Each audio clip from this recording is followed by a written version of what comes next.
இன்று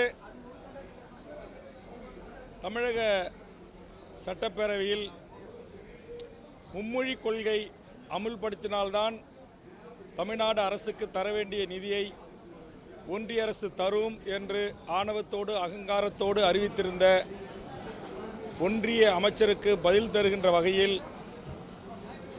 ஒரு சிறப்பு கவன ஈர்ப்பு தீர்மானத்தை நான் முதலாக முன்மொழிந்து கொண்டு வந்தேன்.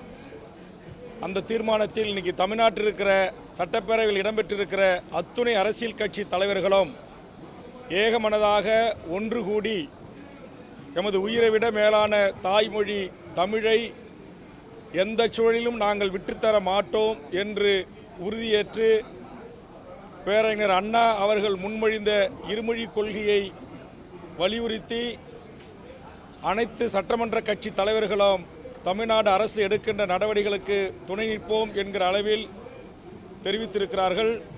அந்த வகையில் என்னால் முன்மொழியப்பட்ட இந்த கவன ஈர்ப்பில் இன்றைக்கு மாண்புமிகு தமிழ்நாடு முதலமைச்சர் அவர்கள் பதிலளிக்கின்ற போது விரைவில் தமிழ்நாடு மீண்டும் மாநில சுயாட்சி உரிமையை கோருகின்ற வகையில் ஒரு முடிவை எடுக்கும் என்கிற பொருள்பட சூசகமாக சில செய்திகளை தெரிவித்திருக்கிறார்.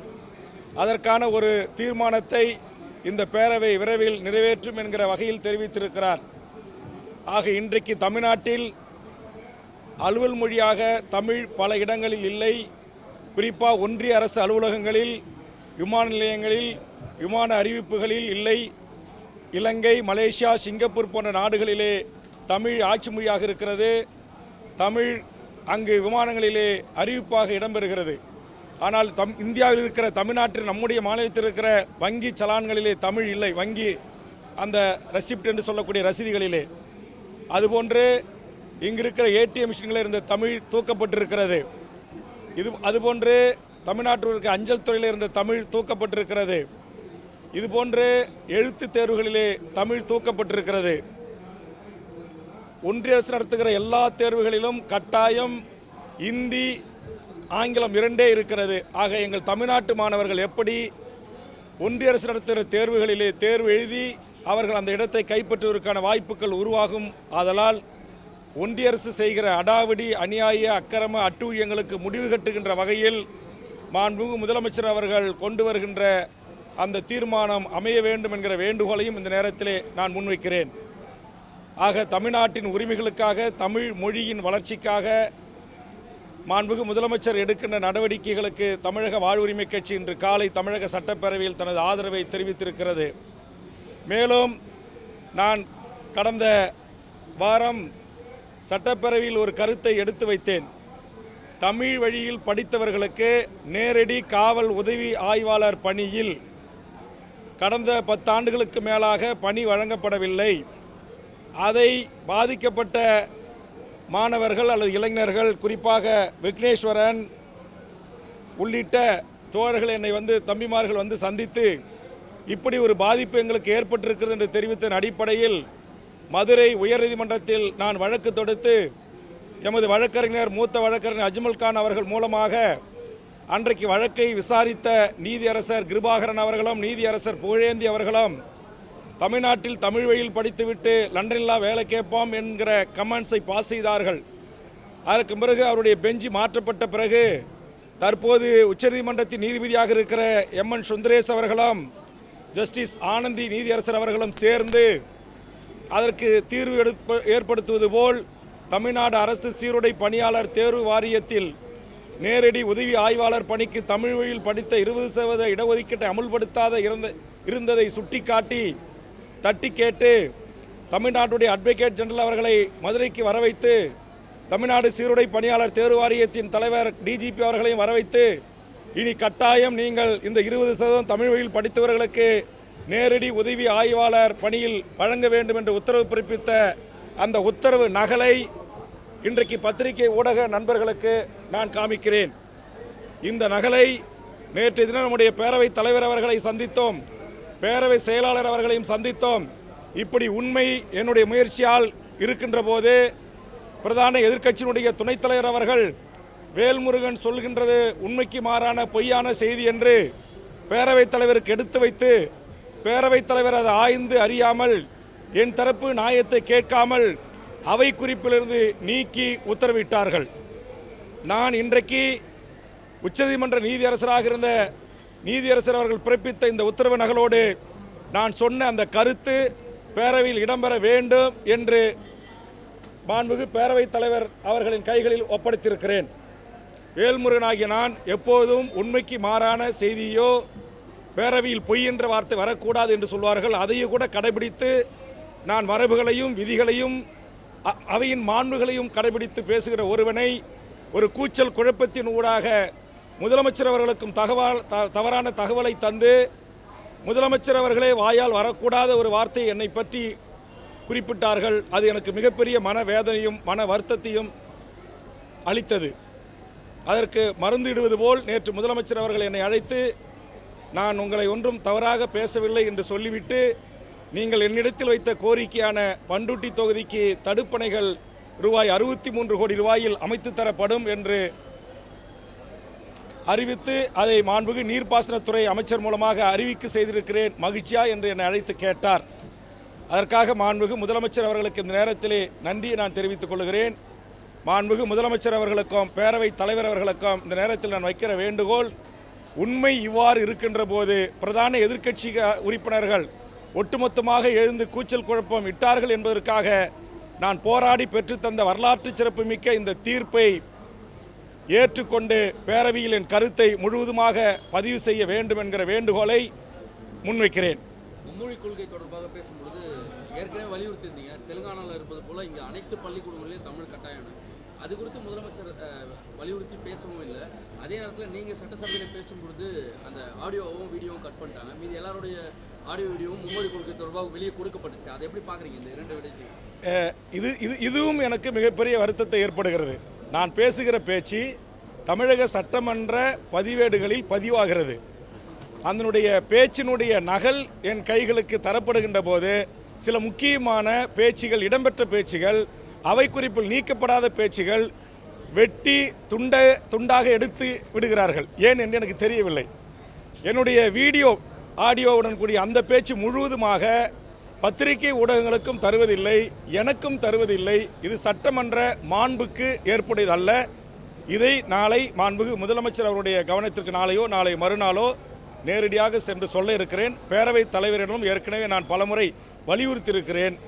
ஏன் நம்முடைய செய்தி விளம்பரத்துறை சட்டமன்றத்தில் நான் பேசுகிற பேச்சு 7 கோடி மக்களுக்கும் உலகமுள்ளா வாழ்கின்ற தமிழ் மக்களுக்கும் சென்றடைவதை தடுக்கிற முயற்சியாக ஏன் வெளியிட மறுக்கிறார்கள் என்கிற ஐயம் எனக்கு எழுகிறது. சக அரசியல் கட்சி எல்லாருக்குமே நேரலை கொடுத்தாங்க. மும்மொழி கொள்கை தொடர்பாக பேசும்போது வேல்முருகன் உள்ளது மட்டும் கட் பண்ணியிருக்காங்க.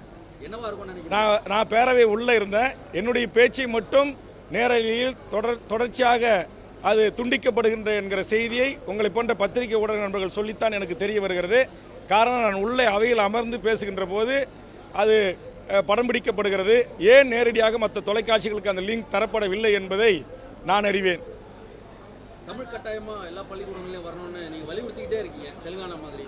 முதலமைச்சர் அது குறித்து எதுவுமே முதலமைச்சர் தெலுங்கானாவில் எப்படி அனைத்து ஒன்றிய அரசு திட்டம் இருக்கிற சிபிஎஸ், ஐபி, இன்டர்நேஷனல் சிலபஸ் அனைத்திலும் இடம்பெற வேண்டும் என்று தாய்மொழியின் மீது பற்றுள்ள தெலுங்கானா அரசு அரசாணை வெளியிட்டிருக்கிறது. அதை அவர்கள் நடைமுறைப்படுத்தியிருக்கிறார்கள். அதே போன்று தமிழ்நாட்டில் நடைமுறைப்படுத்த வேண்டும் என்கிற கருத்தை நான் இன்றைக்கும் மிக ஆணித்தரமாக நான் என் கருத்தை எடுத்து வைத்திருக்கிறேன். இல்லை, கருத்தை சொல்லிக்கிட்டே இருக்கீங்க. இது 2வது முறையோ 3வது முறையோ சட்டப்பேரவையில் சொல்றீங்க. ஆனால் பள்ளிக்கல்வித்துறை அமைச்சரோ ஒரு மக்களால் தேர்ந்தெடுக்கப்பட்ட சட்டமன்ற உறுப்பினர் மக்களுக்கான பிரச்சனைகளை, மக்களுக்கான கருத்துக்களை சட்டமன்றத்தில் எடுத்து வைப்பது என்னுடைய கடமை. அதை செய்திருக்கிறேன். மாண்புமிகு முதலமைச்சர் அவர்கள் இதற்கெல்லாம் தீர்வு கிடைப்பது போல் ஒரு வரலாற்று சிறப்பு மிக்க ஒரு முடிவை தமிழக அரசு எடுக்க இருக்கிறது. விரைவில் அதை இந்த பேரவையில் அறிவிப்பேன் என்று தெரிவித்திருக்கிறார். அந்த அறிவிப்பு நிச்சயமாக தமிழ் சமூகத்தின் வாழ்வுரிமையை காக்கக்கூடிய அறிவிப்பாகவும், மொழி உரிமையை காக்கக்கூடிய அறிவிப்பாகவும், தமிழ் சமூகத்தின் வேலைவாய்ப்பு உரிமையை நிலைநாட்டக்கூடிய அறிவிப்புமாக அது இருக்கும் என்று நான் ஆவலோடு காத்திருக்கிறேன். அந்த தீர்மானமாக அறிவிக்கிறார்களா அல்லது ஒன்றனிலே அதை அறிவிக்கிறார்கள் என்பதை பொறுத்திருந்து அதற்கு உங்களுக்கான விடையை நான் அளிக்கிறேன். நேற்று முதலமைச்சர் அவர்கள் உங்களை பார்த்து ஆறுதலாக சில வார்த்தைகள் சொன்னார், சில திட்டங்களை அறிவிச்சிருக்காங்கன்னு சொல்லி மகிழ்ச்சியாக இப்போ இதுக்கெல்லாம் காரணமாக இருந்த அமைச்சர் சேகர் பாபு அவர் உங்ககிட்ட வருத்தத்தை எதுவும் பதிவு பண்ணாரா? இல்லை சில பேட்டிகளை கூட வெளியில் கொடுத்துருந்தார், நீங்கள் பார்த்துருப்பீங்கன்னு நினைக்கிறேன். அவருக்கு நீங்கள் என்ன சொல்லுவாங்க? இல்லை, அவர் கொடுத்துருக்கிறாரு, இன்னும் கூட்டணி கட்சியில் இருக்கிற சில தலைவர்கள்லாம் கொடுத்துருக்குறாங்க. அதை பற்றியெல்லாம் நான் கவலை கொள்வதும் இல்லை. திமுக தலைமையிலான கூட்டணிக்கு மாண்புமிகு தமிழ்நாடு முதலமைச்சர் அவர்கள் தலைவர் அவர்கள் கூட்டணியை குறித்து பேசினால் அதை குறித்து நான் பதிலளிப்பேன். மற்றவர்களுக்கு நான் பதிலளிக்க தயாராக இல்லை. மேலும் இந்த ஊடக பத்திரிகை நண்பர்களின் சந்திப்பினூடாக இந்த தொலைக்காட்சி என்று நினைக்கிறேன், ஒரு உண்மைக்கு மாறான ஒரு செய்தியை நேற்றைய தினம் அவருடைய கள ஆய்வு அல்லது கிரேம் என்கிற ரிப்போர்ட்டில் ஒரு செய்தி வெளியிட்டிருக்காங்க.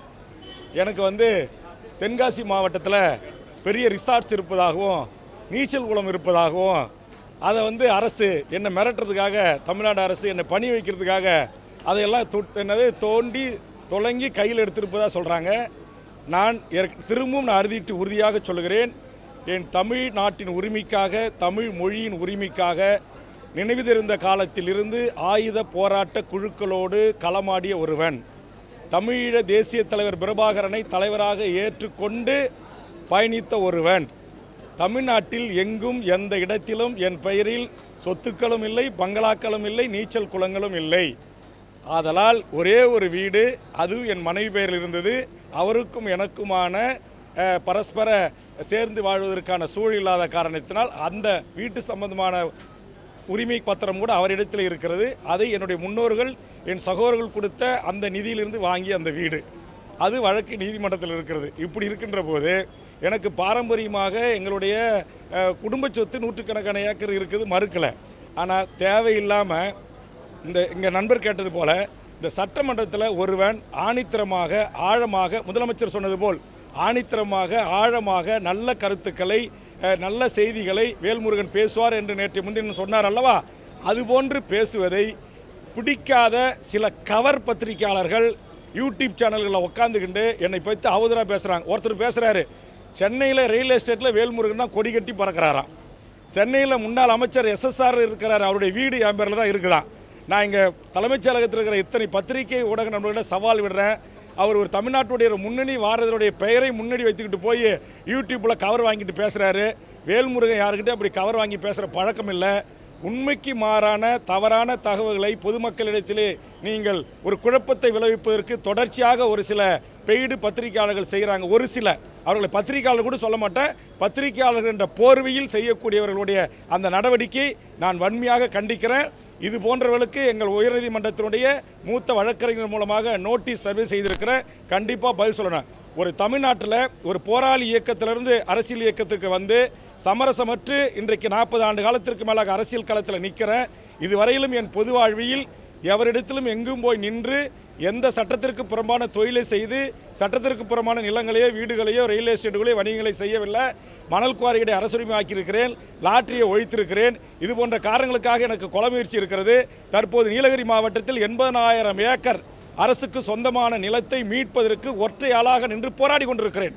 ஆக இதிலெல்லாம் லாபம் பெறுகின்ற கூட்டம் ஒரு சில பெய்டு பத்திரிகையாளர்களுக்கு கவரை கொடுத்து என்னுடைய தனிமனித ஒழுக்கத்தை குறித்தும் என்னுடைய பாரம்பரியமான சொத்துக்களை குறித்தும் பொதுமக்களிடத்தில், தமிழக மக்களிடத்தில் அவதூறுகளை கிளப்பி இன்றைக்கி தமிழ்நாடு முழுவதும் பல்லாயிரக்கணக்கான இளைஞர்கள், பொதுமக்கள் நாளொரு மேனியும் பொழுதொரு வண்ணமும் தமிழக வாழ்வுரிமை கட்சியில் இணைந்து வருகிறார்கள். இதை சகித்துக் கொள்ள முடியாத சதிகாரர்கள் செய்கின்ற சூழ்ச்சிக்கு இது போன்ற மெயின்ஸ்ட்ரீம் ஊடகங்கள் விலை போகக்கூடாது. நீங்கள் எந்த கருத்து சுதந்திரம் உங்களுக்கு இருக்குது, அப்படி வெளியிடுற போது ஒரே ஒரு முறை என்னை கூட்டு கருத்து கேளுங்க. இது உண்மையா வேல்முருகன், உங்கள் பக்கம் உங்கள் தரப்புடைய நியாயம் என்ன, விளக்கம் என்னன்னு கேட்டுவிட்டு நீங்கள் செய்தி போட வேண்டும். இல்லை என்று சொன்னால் விரைவில் அறத்திற்கு நேர் எதிராக, தர்மத்துக்கு நேர் எதிராக இதுபோன்று செய்திகளை வெளியிடுற பத்திரிகை ஊடகங்கள் முன்பு ஜனநாயக ரீதியான எங்கள் தரப்பு விளக்கத்துடன் கூடிய அறப்போராட்டங்களை முன்னெடுப்போம் என்பதை இந்த நேரத்தில் தெரிவித்துக் கொள்கிறேன்.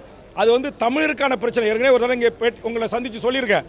தென்காசி மாவட்டத்தில் நான் தமிழ்நாடு அரசு உறுதிமொழி குழுவின் தலைவராக போகும்போதும் பொது கணக்குள்ள போகும்போதும் அங்கே பக்கத்து மாநிலத்தைச் சேர்ந்த அதிகாரிகள் அந்த மாநிலத்தைச் சேர்ந்தவர்கள் நடத்துகின்ற ரிசார்ட்டுகளுக்கு வருமானம் வர வேண்டும் என்பதற்காக தமிழருடைய சொந்த நிலத்தில் பட்டா நிலத்தில் இயங்கி வந்த சின்ன சின்ன தடுப்பணைகளை கட்டி ஆடு மாடுகளை வைத்து கால்நடை செய்து அதில் வருகின்ற பொதுமக்களை குளிக்க அனுமதித்தார்கள் என்பதற்காக அந்த பக்கத்தில் தென்மலை உள்ளிட்ட செங்கோட்டை கேரளாவுக்கு டூரிஸ்டை வர வைக்க வேண்டும் என்பதற்காக தமிழர்களுக்கு எதிராக 2 அதிகாரிகள் செய்த சதியை நான் முறியடித்து முதலமைச்சரிடம் முறையிட்டு அன்றைய தலைமைச் செயலாளரிடம் முறையிட்டு அதற்காக ஒரு விசாரணை ஆணையத்தை வருவாய்த்துறை செயலாளர் வருவாய்த்துறை ஆணையரோட அது விசாரணையை மேற்கொண்டு வேல்முருகனுக்கு சொந்தமானது அல்ல, வேல்முருகனுக்கு அங்கே நீச்சல் குளமும் இல்லை, அங்கே தனியார் பால்ஸும் இல்லை, அது தமிழர்கள் பால்ஸு, அது இடிக்கப்பட்டது தவறு என்ற அறிக்கையை தலைமைச் செயலாளர் பெற்று பொதுத்துறை செயலாளர் பெற்று முதலமைச்சர் கவனத்துக்கு வருவாய்த்துறை அமைச்சர் கவனத்துக்கு எடுத்துச் செல்லப்பட்டு அந்த மாவட்ட ஆட்சித்தலைவரும் மாவட்ட காவல் கண்காணிப்பாளரும் மாற்றப்பட்டிருக்கிறார்.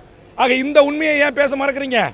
அப்போ யாருக்காகவோ இங்கே உட்காந்துக்கிட்டு தமிழ்நாட்டில் தமிழ் நிலத்தில் தமிழ் மண்ணில் எங்களுடைய தமிழ்நாட்டில் இருக்கிற ஊடகத்தின் மூலமாகவே தமிழர்களுக்கு எதிரான அண்டை மாநிலத்தவர்களுக்கு ஆதரவான நிலைப்பாடு எடுக்கிற சில சங்கி அதிகாரிகளையும் மொழிவழி ரீதியாக அந்தந்த மாநில மக்களுடைய நலனை பேணுகின்ற அதிகாரிகளும் இந்த நாட்டுடைய அரசாங்கத்தில் உட்கார்ந்து கொண்டு கருப்பாடுகளாக பணி செய்து கொண்டிருக்கிறார்கள். மாண்புமிகு முதலமைச்சர் அவர்களும் தலைமைச் செயலாளர்களும் அந்த கருப்பாடுகளை இனம் கண்டு தமிழ்நாட்டு அரசின் உரிமையை பாதுகாப்பதற்கும் தமிழ் சமூகத்தின் உரிமையை பாதுகாப்பதற்கும் உரிய நடவடிக்கைகளை எடுக்க வேண்டும் என்று நான் விரும்புகிறேன். அவர்களுக்கு வேண்டப்பட்ட பத்திரிகை ஊடகங்களிலே இப்படி தவறான செய்தியை பேசுவதற்கு கூலிக்கு ஆள் பிடித்து அனுப்புகிறார்கள். இவர்களெல்லாம் இந்த நாட்டுடைய அரசாங்கத்தின் உயர் பதவிகளிலே நீடிக்க வேண்டுமா என்கிற அடிப்படையில் அவர்கள் மீது தமிழக சட்டப்பேரவை தலைவரிடத்திலே நான் ஒழுங்கு நடவடிக்கைக்கான நோட்டீஸை சர்வ் செய்திருக்கிறேன். தமிழ்நாட்டில் என் மனதில் பட்டதை மக்களுக்கான நியாயமான பிரச்சனைகளை இங்கே பிரிவிலேஜ் கொண்டு வர IAS IPS மேலே அது 234 எம்எல்ஏவில் ஒரே எம்எல்ஏ வேல்முருகன் தான். அப்போ இதை தாங்கிக் கொள்ள முடியாத, இதை சகித்துக் கொள்ள முடியாத அந்த அதிகார வர்க்கம் எனக்கு எதிராக சில சதிகளை செய்கிறது. அந்த சதிகள் என் தமிழர் நிலத்துக்கு எதிராக இருக்கிறது, என் மொழிக்கு எதிராக இருக்கிறது. அதை அனைத்தையும் வேல்முருகன் முறியடிப்பான். இவை அனைத்தையும் முதலமைச்சரிடமும் தலைமைச் செயலாளரிடமும் விரைவாக ஆதாரத்துடன் முறையிட இருக்கிறேன் என்பதை எனது பத்திரிகை ஊடக நண்பர்களுக்கு நான் தெரிவித்துக் கொள்கிறேன். நன்றி, வணக்கம்.